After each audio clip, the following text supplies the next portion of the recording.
Good afternoon. My colleagues and I remain squarely focused on our dual mandate to promote maximum employment and stable prices for the American people. As we approach the end of the year, it's natural to look back on the progress that has been made toward our dual mandate objectives. Inflation has eased from its highs, and this has come without a significant increase in unemployment. That's very good news. But inflation is still too high, ongoing progress in bringing it down is not assured, and the path forward is uncertain. As we look ahead to next year, I want to assure the American people that we're fully committed to returning inflation to our 2% goal. Restoring price stability is essential to achieve a sustained period of strong labor market conditions that benefit all.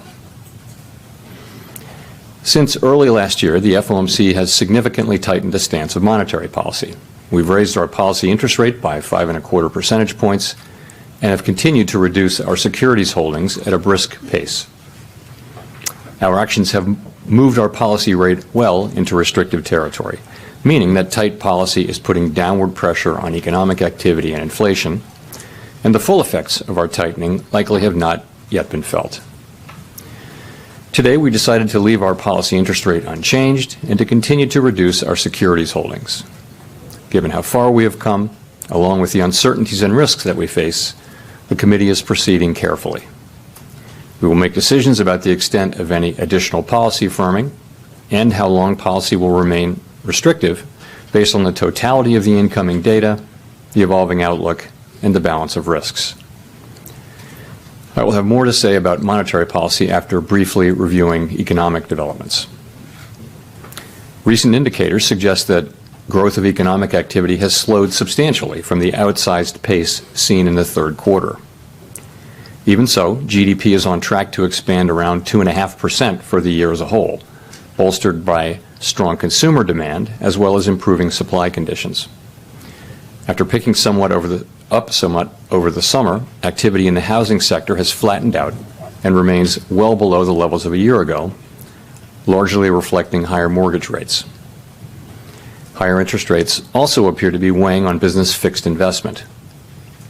In our summary of economic projections, committee participants revised up their assessments of GDP growth this year, but expect growth to cool, with the median projection falling to 1.4% next year. The labor market remains tight, but supply and demand conditions continue to come into better balance. Over the past 3 months, payroll job gains averaged 204,000 jobs per month, a strong pace that is nevertheless below that seen earlier in the year. The unemployment rate remains low at 3.7%. Strong job creation has been accompanied by an increase in the supply of workers.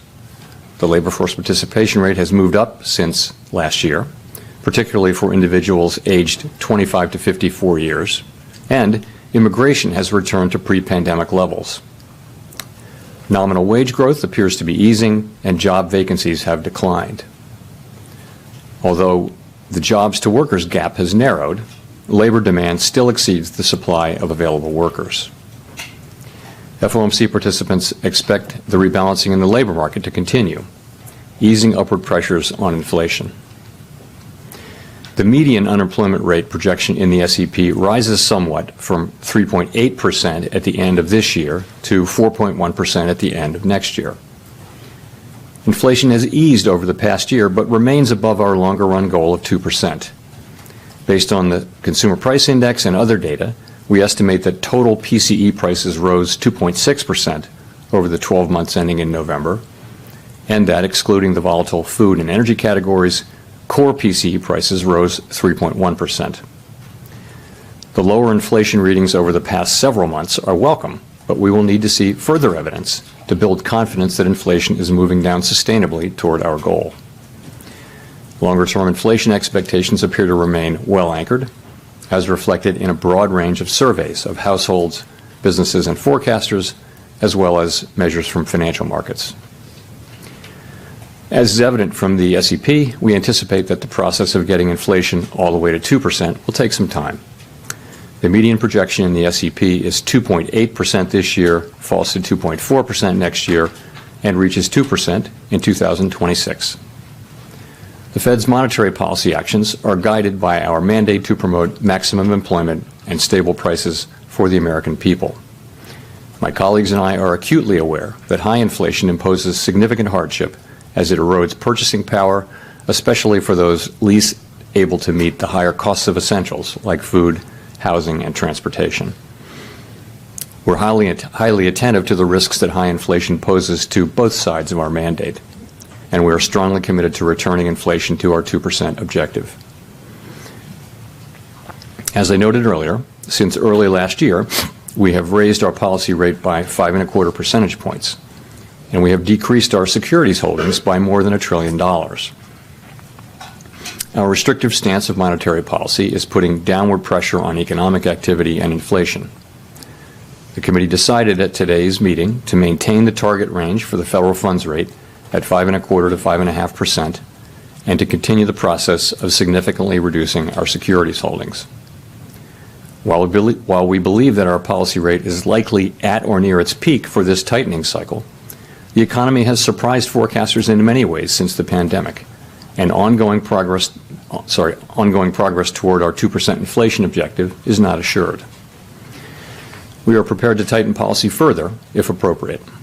We're committed to achieving a stance of monetary policy that is sufficiently restrictive to bring inflation sustainably down to 2% over time, and to keeping policy restrictive until we're confident that inflation is on a path to that objective. In our SEP, FOMC participants wrote down their individual assessments of an appropriate path for the federal funds rate based on what each participant judges to be the most likely scenario going forward. While participants do not view it as likely to be appropriate to raise interest rates further, neither do they want to take the possibility off the table. If the economy evolves as projected, the median participant projects that the appropriate level of the federal funds rate will be 4.6% at the end of 2024, 3.6% at the end of 2025, and 2.9% at the end of 2026, still above the median longer-term rate.